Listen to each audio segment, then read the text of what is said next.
Silent Spring is a groundbreaking environmental science book written by Rachel Carson and published in 1962. This influential work focuses on the detrimental effects of indiscriminate pesticide use, particularly DDT, dichlorodiphenyltrichloroethane, and its impact on the environment, wildlife, and human health. Here's a 5-minute summary of the book.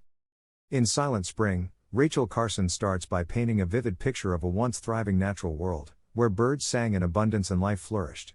She contrasts this with the present-day reality, where spring no longer brings the cheerful chorus of birdsong. The author attributes this dramatic decline in bird populations to the widespread use of chemical pesticides, primarily DDT. Carson delves into the history of pesticide use and explains how these chemicals came into prominence after World War II. She describes the era when synthetic pesticides were celebrated as a revolutionary way to control pests and improve agricultural yields. However, as time went on, alarming signs of environmental degradation started to emerge. The heart of Carson's argument lies in the harmful effects of DDT on the ecosystem. She explains that DDT and other pesticides are nonspecific, meaning they kill not only the targeted pests but also various beneficial insects and organisms in the environment. This leads to a chain reaction, causing disruptions in ecological balance and biodiversity. One of the most compelling stories Carson shares is the impact of pesticides on birds, particularly raptors like eagles, hawks, and ospreys. She highlights the process called bioaccumulation, where pesticides accumulate in the bodies of organisms as they move up the food chain. Predatory birds, at the top of the food chain, end up with the highest concentrations of these toxic chemicals. As a result, many bird species suffer from weakened eggshells, leading to a decline in their reproductive success. This effect is particularly devastating for these majestic birds, and populations plummeted in many areas. The book also examines the role of government agencies, particularly the United States Department of Agriculture, USDA, and the chemical industry, in promoting the widespread use of pesticides. Carson criticizes the way these entities downplayed or ignored scientific evidence regarding the harmful effects of pesticides.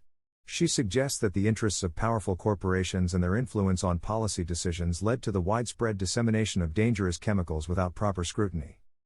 Moreover, Carson emphasizes the long-term consequences of pesticide usage on human health. She discusses cases of pesticide poisoning and links to various health issues, including cancer and other chronic illnesses. The book raises awareness about the lack of research and regulation surrounding these chemicals, advocating for more responsible use and careful consideration of the environmental impacts. In the later chapters, Carson proposes alternative methods of pest control, emphasizing integrated pest management, IPM. This approach involves a combination of strategies, such as crop rotation, biological control, and selective pesticide use, which can minimize the negative effects on non-target organisms while still providing effective pest control. Silent Spring sparked significant public interest and led to an increased awareness of environmental issues. It played a crucial role in the formation of the modern environmental movement and inspired the creation of the Environmental Protection Agency, EPA, in the United States. The book's publication also prompted debates and discussions about the responsibility of humans in preserving and protecting the natural world. In summary, Rachel Carson's Silent Spring is a powerful and transformative book that exposed the adverse effects of indiscriminate pesticide use on the environment, wildlife, and human health. By blending scientific research, emotional storytelling, and a call to action, Carson ignited a movement that sought to bring about positive change in the way humans interact with nature, ultimately contributing to the advancement of environmental awareness and conservation efforts.